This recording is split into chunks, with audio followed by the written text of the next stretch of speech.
99% of the people that want to be the leader and envy the benefits of leadership don't have the mettle of what it takes to lead. That's why leadership is so difficult and so complex. Because when things are easy and times are certain and the direction is clear, it's easy to lead. In fact, you don't even need to lead. Things just kind of take care of themselves.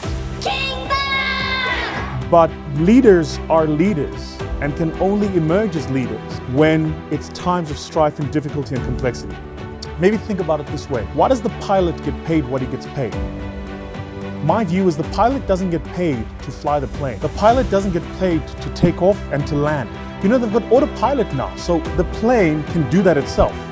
But why do you still need a pilot there? Why do pilots still talk about how many hours have you got on the job? Why is that still important? Because as passengers, we take comfort in knowing that if something goes wrong with this plane, if an engine blows up, the person behind the wheel is going to know what to do. So if you think about that pilot, he's actually getting paid to manage difficulty and complexity. He's not getting paid to take off and land. Anyone can take off and land. It's like anyone can start a business and register and open a bank account and create a website. If you're a manager today in a large corporate, anyone can get a team and start giving out and dishing out instructions. But what really makes you a leader is how you step up when it's the time to step up. It's how your energy, your disposition changes and consistent with the time. Because the other thing leaders do is they act for their moment. In times of peace, the general who's the leader in the army acts for the time of peace. But in times of war, the general gets paid what the general gets paid because somebody has to make the call. Someone has to choose tactics and strategy. Somebody has to say which target gets hit first. And somebody has to be willing to make the difficult decisions. That's why the general is the general. But if you think about it, almost all people that join the army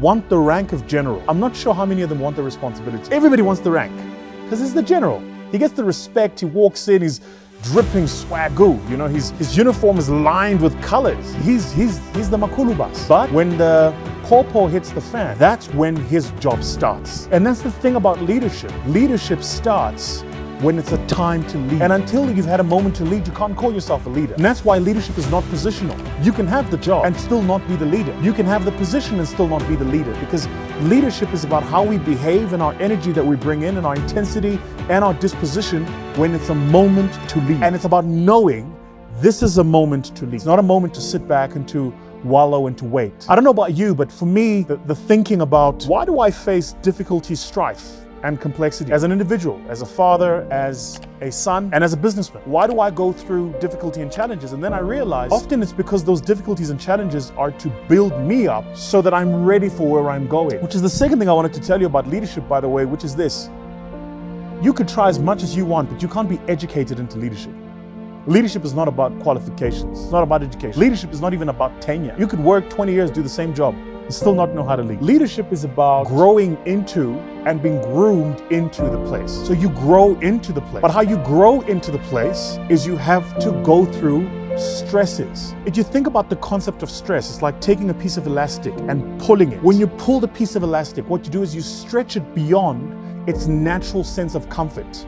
You stress it. Same too with how you build anything, is you have to pull it and stress it beyond its natural place of comfort. That's how it builds leaders, is you have to be stressed and pulled beyond your natural place of comfort so that you can prove that I can operate at level 1, then level 2, then level 3, then level 4, then level 5. I can operate at all these levels and lead because I've been through the challenges of operating at those levels and I've had the opportunity to lead. I don't know about you, but for me, that kind of thinking just like, it dawned on me and it hit me and it was like a big thing. I was like, wow, whoa.